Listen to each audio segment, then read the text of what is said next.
आज संकल्प भाषण अकॅडमीच्या दुसऱ्या दिवसासाठी उपस्थित आपण सर्व सन्माननीय जगद्गुरु संत श्रेष्ठ तुकाराम महाराजांचा एक अभंग आहे जो शब्दाचं महत्व व्यक्त करतो। आम्हा घरी धन शब्दांची जरत नाही, शब्दांची तो वस्त्रे यत्ने करू, शब्दाची आमच्या जीवाचे जीवन, शब्दे वाटू धन जन लोका। की जे आमचं काही जे धन आहे, आमचे जे काही वस्त्र आहे, आमचं जे काही जीवन आहे, आमच्या जीवनाचं जे काही सार आहे, ते सर्व शब्द आहे ते तुकाराम महाराजांनी विशद केले त्या काळात। सरांनी 2-3 मिनिटाचा मला वेळ दिलाय, 3च मिनिटं घेणार आणि या क्लासेस मध्ये एक मोटिवेटर ट्रेनर म्हणून माझी जबाबदारी आहे। त्यामुळे मी प्रत्येक वेळेस तुम्हाला माहिती आहे एक इतिहासाचं एक उदाहरण देतो आणि खरं तर इतिहास आपल्याला जगायला शिकवतो। इतिहासात घडलेले प्रसंग आपल्याला जगायला शिकवतात, संघर्ष करायला शिकवतात। मित्रांनो, आम्ही सर्वांनी इतिहासाचा अभ्यास केलाय, आम्हाला सर्वांना इतिहास माहिती आहे।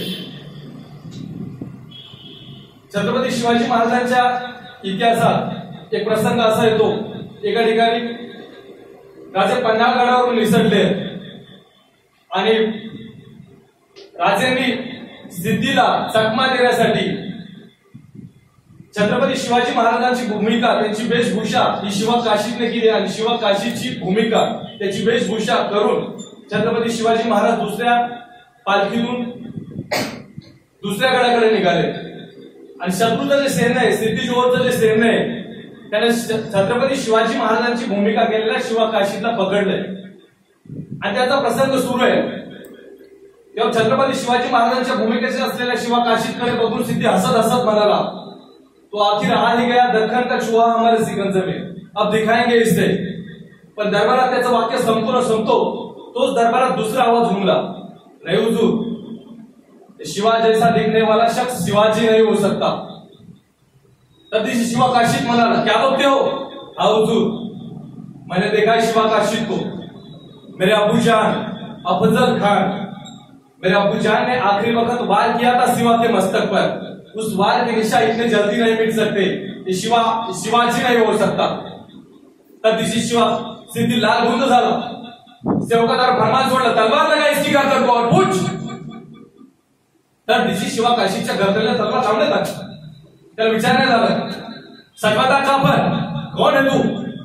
तब दिशी शिवा काशी सांगता था, ऐसे लाख तलवारें बड़ी आती हो गर्दन की तरफ, सर झुकाना नहीं आता तो झुकाए कैसे? त्या शिपाईने दरडावून विचारलं, सजवाता काफर कौन है तू? तर दिशी शिवा काशी सांगता झाला, अरे जन्माला जरी शिवा काशी म्हणून जन्माला आलो असतो तरी मरताना मी शिवाजी महाराज म्हणून मरतो, हे काय कमी आहे का? त्या दिवशी तलवारीचा वार घुमला, शिवा काशीत कोसळला, पण कोसळताना देखील शिवा काशीत सांगता राहिला, अरे सांगा माझ्या राजाला, शिवा काशीत गेला, मातीत मेला, पण नुसता मातीत नाही मेला, या मातीसाठी मेला। अरे मातीत मरणारे काही असतात, पण या मातीसाठी मरणारे फक्त छत्रपती शिवाजी महाराजांचे मर्द मावळेच असतात, हे सांगत गेलं। आज छत्रपती शिवाजी महाराजांना तत्कालीन काळात स्वराज्य मिळालं, खूप अडचणी त्यांना आल्या, जगावेगळ्या अडचणी आल्या, पण त्या प्रत्येक प्रसंगाला सामोरे जर ते गेले असतील, त्यांचे मावळे सामोरे गेले असतील, तर त्या ठिकाणी होती फक्त एक निष्ठा। तत्कालीन काळात एक निष्ठा होती। आज आपल्या काळात आपल्याला हे करायचं की आपण जे क्षेत्रात आहोत, कुठलंही क्षेत्र असो, एक महिला जर घरकामात काम करत असेल तर कुठलंही काम छोटं नसतं, कुठलंही काम मोठं नसतं। आपण जे काम करतो त्यात 100% देणं, ते काम अचीव्ह करणं, त्याला